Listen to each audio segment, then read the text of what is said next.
Você já viu que tudo o que vive é resultado do que acredita ser verdade dentro de si? Neville Goddard nos ensina que a realidade objetiva é apenas a sombra da nossa imaginação, e que tudo o que desejamos já existe, esperando apenas que acreditemos. Na palestra Acredite Nisso, Neville revela o segredo de transformar o invisível na realidade. Assume, com fé, que o seu desejo já é um fato presente. Respire fundo, silencie o mundo lá fora. E permita que estas palavras despertem em você o poder criador do Eu Sou. Tudo é possível àquele que crê. Antes de iniciar a palestra de hoje, se ainda não é inscrito, inscreva-se no canal. Curta e deixe seu comentário. E se esse conteúdo te tocar de alguma forma, compartilhe com mais pessoas. Muito obrigada. Paz e bênçãos na vida de todos. A realidade objetiva deste mundo é produzida unicamente pela imaginação humana, na qual todas as coisas existem. Esta noite, espero mostrar-lhes como apropriar-se subjetivamente daquilo que já existe em vocês e transformá-lo em um fato objetivo.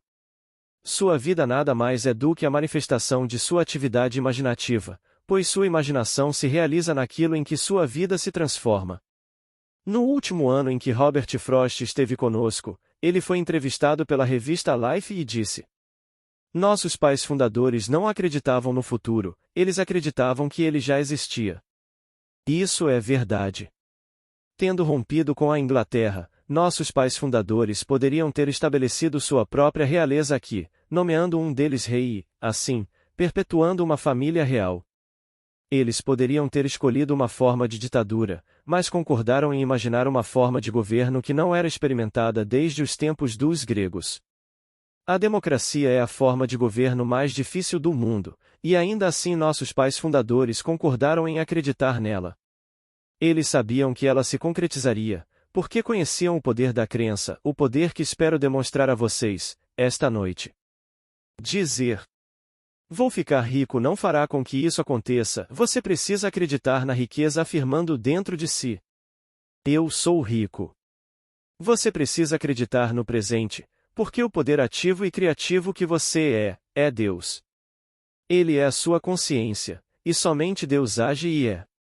Seu nome para sempre é Eu Sou, portanto, ele não pode dizer: serei rico ou eu era rico, mas sim eu sou rico. Afirme aquilo de que deseja ter consciência aqui e agora, e, embora sua mente racional e seus sentidos neguem, se você assumir isso com sentimento, sua atividade interior, estabelecida e perpetuada, se objetificará no mundo exterior, que nada mais é do que sua atividade imaginativa, objetificada. Tentar mudar as circunstâncias da sua vida antes de mudar a sua atividade imaginativa é um esforço em vão. Sei disso por experiência própria. Tinha um amigo que detestava Roosevelt, mas queria que ele mudasse. Todas as manhãs, enquanto se barbeava, meu amigo repreendia Roosevelt. Ele encontrava grande alegria e satisfação nessa rotina diária, mas não conseguia entender por que Roosevelt continuava o mesmo. Mas eu digo a vocês, se querem que alguém mude, precisam mudar a sua atividade imaginativa, pois ela é a única causa da sua vida. E vocês podem acreditar em qualquer coisa se não aceitarem os fatos que os seus sentidos ditam, pois nada é impossível de imaginar, e imaginar, persistir e acreditar criará a sua própria realidade. Agora, todas as coisas existem em Deus, e Ele existe em você e você existe nele. Seu corpo eterno é a imaginação humana, e essa imaginação é o próprio Deus. Sua imaginação é um corpo real no qual tudo está contido. Quando você imagina, a própria coisa surge desse corpo divino, Jeová. A história de Jesus é um mistério maravilhoso que não pode ser resolvido até que você descubra, por experiência própria, que ele é a sua própria e maravilhosa imaginação humana. Dizem que Deus fala com o homem em sonhos e se revela em visões. Ora, uma visão é um sonho lúcido, como este cômodo, enquanto um sonho ocorre quando não estamos totalmente acordados. Há alguns anos, tive esta visão e fui levado em espírito a uma das primeiras mansões da Quinta Avenida, em Nova York, na virada do século. Ao entrar, vi que 3 gerações estavam presentes e ouvi o mais velho contando aos outros o segredo de seu avô. Estas são as suas palavras. Meu avô costumava dizer: enquanto estava em um terreno baldio. Eu me lembro de quando este terreno era baldio. Então, ele descrevia com palavras o que queria construir ali. Ele visualizava tudo vividamente em sua mente enquanto falava, e com o tempo, o sonho se concretizava. Ele viveu a vida dessa maneira, realizando objetivamente o que primeiro havia afirmado subjetivamente. Digo-te, tudo no teu mundo exterior foi primeiro apropriado subjetivamente, não me importa o que. O desejo pode ser o teu vazio onde te encontras, recordando quando aquilo que tens agora era apenas um desejo. Se eu disser agora, lembro-me de quando dei uma palestra no Clube das Mulheres em Los Angeles, estou a insinuar que já não estou lá e que estou onde quero estar. Ao recordar-me de quando eras pobre, tirei-te da pobreza e coloquei-te no conforto. Ao recordar-me de quando estavas doente, tirei-te da doença e coloquei-te em estado de saúde. Ao recordar-me de quando eras desconhecido, implica que agora és conhecido. Ao mudar a imagem que tenho de ti na memória, posso agora lembrar-me de quando, com toda a tua fama e fortuna, eras desconhecido e falido. Esse era o segredo do sucesso do meu avô. Isto é o que aprendi em visão. Não descarte este pensamento só porque me veio em visão. No capítulo 12 do livro de Números, está escrito que Deus fala ao homem por meio de sonhos e se revela através de visões. Se Deus se revela a você por meio de visões e fala com você em sonhos, o que é mais importante do que se lembrar de seus sonhos e visões? Você não pode comparar o Jornal da Manhã ou qualquer livro que leia com a sua visão noturna, pois esta é uma instrução que vem do seu interior. Deus em você fala com você em um sonho, como fez comigo quando me levou em uma viagem no tempo para aquela mansão ricamente decorada na virada do século. Como espírito, eu era invisível para os presentes, mas ouvi com mais clareza do que eles e compreendi as palavras com mais nitidez, porque eles já tinham seus milhões, e quem vai dizer a alguém que já tem milhões como consegui-los? Entrei em seu ambiente para ouvir sua história, a fim de compartilhá-la com aqueles que ouvirem e acreditarem em minhas palavras, e então, as colocarem em prática. Isso não significa que, só porque você ouviu minha visão, você vai desfrutar de riqueza. Você deve aplicar o que ouviu e se lembrar do momento. Se você disser, lembro-me de quando não conseguia pagar $400 por mês de aluguel, está insinuando que agora consegue arcar com esse custo. Já a frase, e lembro-me de quando era difícil viver com a minha renda mensal implica que você superou essa limitação. Você pode se colocar em qualquer situação ao se lembrar de quando estava naquela época. Você pode se lembrar de quando sua amiga expressou o desejo de se casar.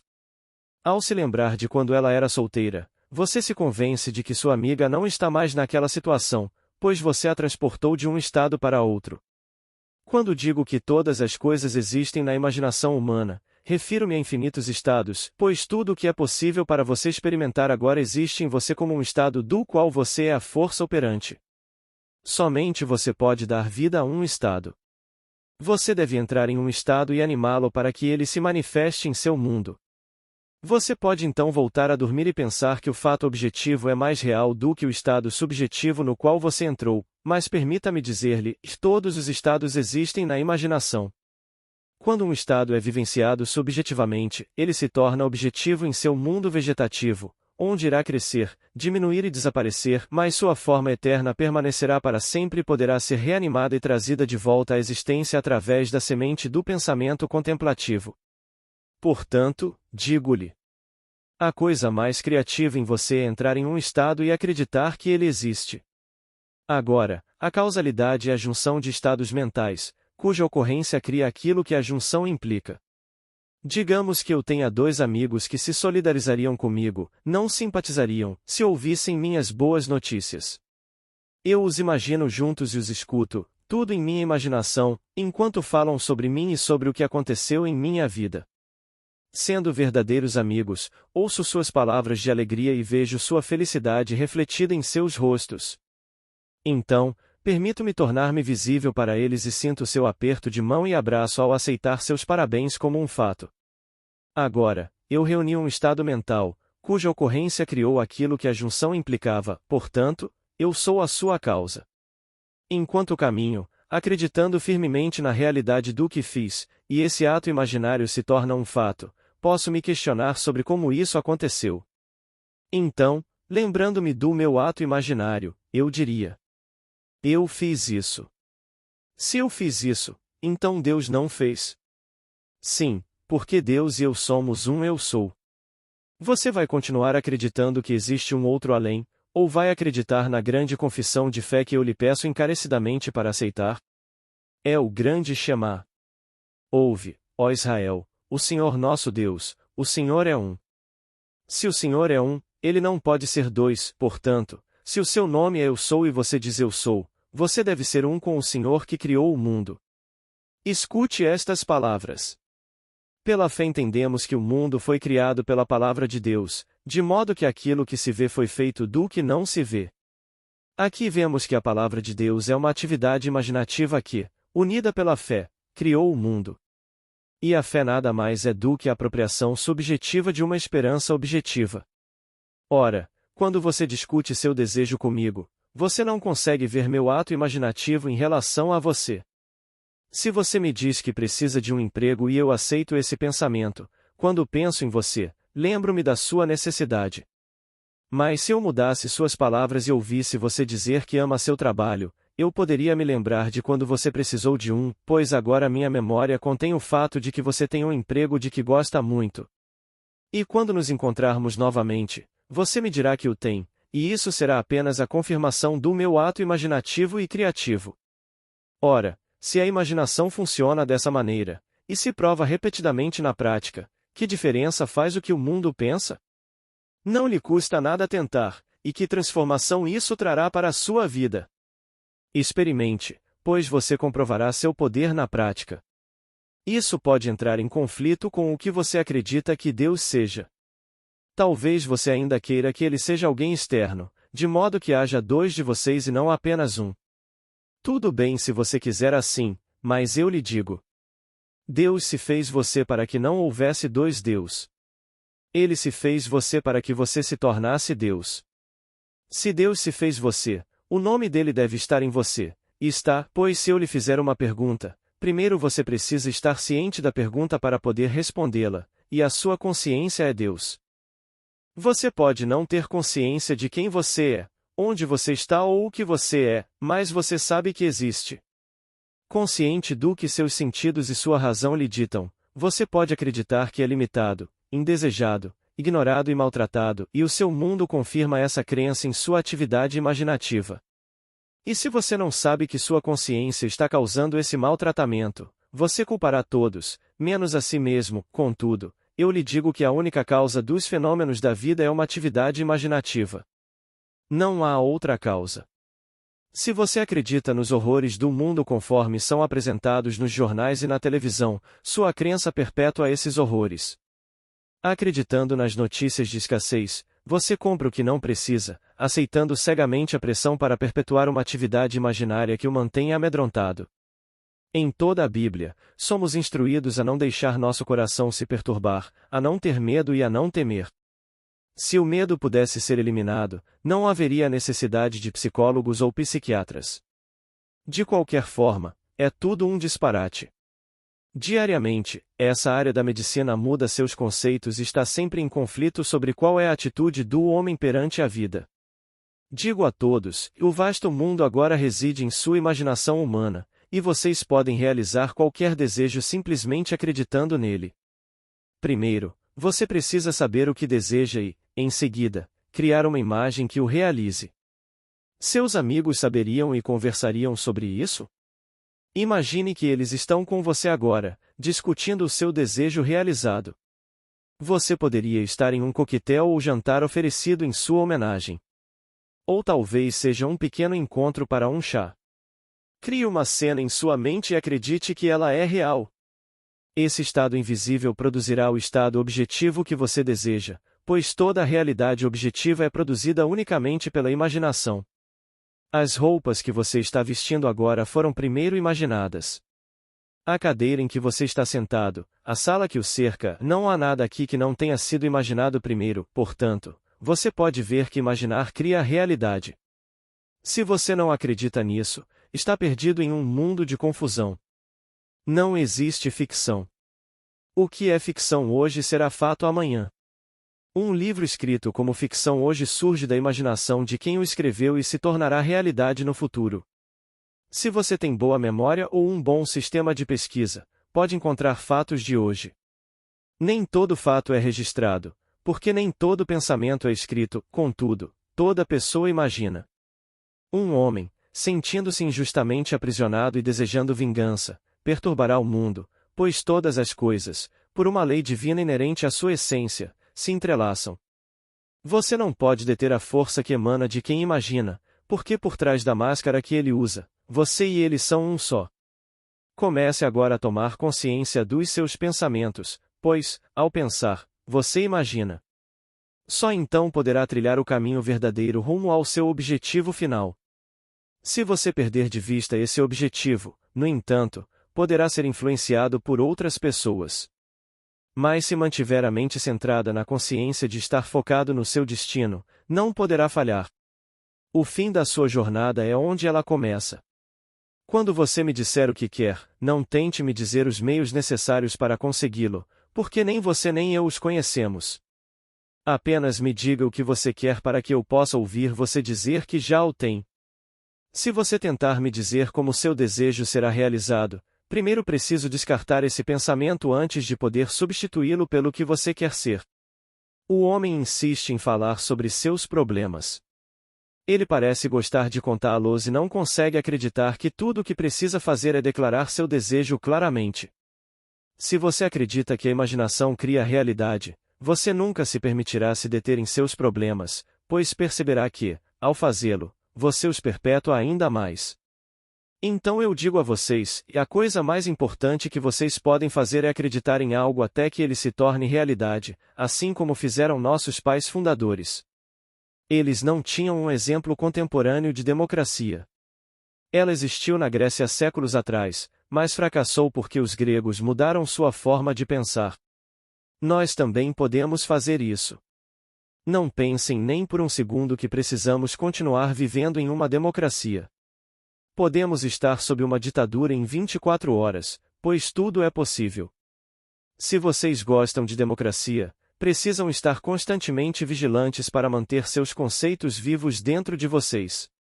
É a forma de governo mais difícil. Um homem pode expressar uma opinião e organizar um protesto aqui, mas em outras formas de governo ele não pode. Se vocês querem desfrutar da liberdade de uma democracia, precisam mantê-la viva, estando conscientes dela. Agora, se você seguir essa lei, não precisa alardear o que deseja, basta presumir que o possui, pois, embora sua mente racional e seus sentidos externos neguem, se persistir nessa presunção, seu desejo se tornará realidade. Não há limite para o seu poder de crença, e tudo é possível para aquele que crê. Imagine o poder imenso que isso representa. Você não precisa ser gentil, bom ou sábio, pois tudo é possível quando você acredita que o que está imaginando é verdade. Esse é o caminho para o sucesso. Acredito que qualquer homem que tenha sido bem-sucedido em sua trajetória de vida viveu como se já fosse bem-sucedido. Vivendo nesse estado, ele pode nomear aqueles que o ajudaram a alcançar seu sucesso e pode até negar que sempre teve consciência do sucesso, mas essa consciência o levou a aceitar a ajuda que recebeu. Acreditar que seu desejo se torna realidade é exercer o maravilhoso poder criativo que você possui. No primeiro salmo, lemos: Bem-aventurado o homem que se deleita na lei do Senhor, tudo quanto ele faz prosperará. Essa lei, como explicada no Sermão da Montanha, é psicológica. Ouvistes o que foi dito aos antigos: não adulterarás. Eu, porém, vos digo que qualquer que cobiçar uma mulher já adulterou com ela no seu coração. Aqui descobrimos que não basta refrear o impulso externamente. O adultério é cometido no momento em que o desejo é pensado. Sabendo o que você quer, direcione-se para isso, pois o ato foi cometido no desejo. A fé agora deve ser acrescentada, pois sem fé é impossível agradar a Deus. Você consegue imaginar um estado e sentir que seu ato imaginativo agora é um fato? Imaginar não lhe custa nada, na verdade, você está imaginando cada momento no tempo, mas não conscientemente. Mas, permita-me dizer, se você usar seu poder criativo imaginando que um desejo já está realizado, quando conseguir, as circunstâncias parecerão tão naturais que será fácil negar que sua imaginação teve algo a ver com isso, e você poderia facilmente acreditar que teria acontecido de qualquer maneira. Mas se você fizer isso, terá voltado a dormir. Em primeiro lugar, a maioria de nós nem sequer se dá conta da própria colheita quando ela nos confronta. E se nos lembrarmos de que um dia a imaginamos, a razão nos dirá que teria acontecido de qualquer maneira. A razão nos lembrará de que conhecemos um homem, aparentemente por acaso, em uma festa, um homem interessado em ganhar dinheiro. Quando ele ouviu nossa ideia, nos enviou para falar com um amigo, e veja só o que aconteceu, então, na verdade, teria acontecido de qualquer forma. Além disso, é fácil ignorar a lei, mas bem-aventurado o homem que se deleita na lei do Senhor, em tudo quanto ele faz prosperará. Não se esqueçam da lei enquanto viverem no mundo de César e apliquem-na com sabedoria, mas lembrem-se de que vocês não são justificados pelo seu uso. A justificação vem pela fé. Vocês devem ter fé na incrível história de que Deus prometeu se revelar através de vocês, como vocês mesmos. Esta é a promessa de Deus para todos, e todos são chamados a crer nela. Não é o que você é, mas sim o que você confia que Deus fará, que te salva. E na medida em que você confia que Deus te salvará, você será salvo. Mas Ele nos deu uma lei psicológica para amortecer os inevitáveis golpes da vida. A lei é simples. Colhemos o que plantamos. É a lei do semelhante atrai semelhante. Como você imagina, assim será a sua vida. Sabendo o que você quer, imagine o sentimento que você teria se o tivesse. Persista nesse sentimento e, de uma forma que você desconhece e não poderia conceber, seu desejo se tornará realidade. Meu avô fez fortuna ficando em um terreno baldio e dizendo para si mesmo: eu me lembro de quando este era um terreno baldio. Então, ele pintava um belo quadro com palavras da estrutura que desejava construir ali. Esta é uma técnica maravilhosa. Você pode se lembrar de quando era desconhecido, sem dinheiro, doente ou um fracasso. Lembrar-se de quando você era assim implica que você não é mais assim, e seu poder reside nessa implicação. Use a lei e ela o levará de sucesso em sucesso, conforme você concebe o sucesso. Para mim, sucesso é cumprir a promessa, e isso não se faz pela lei.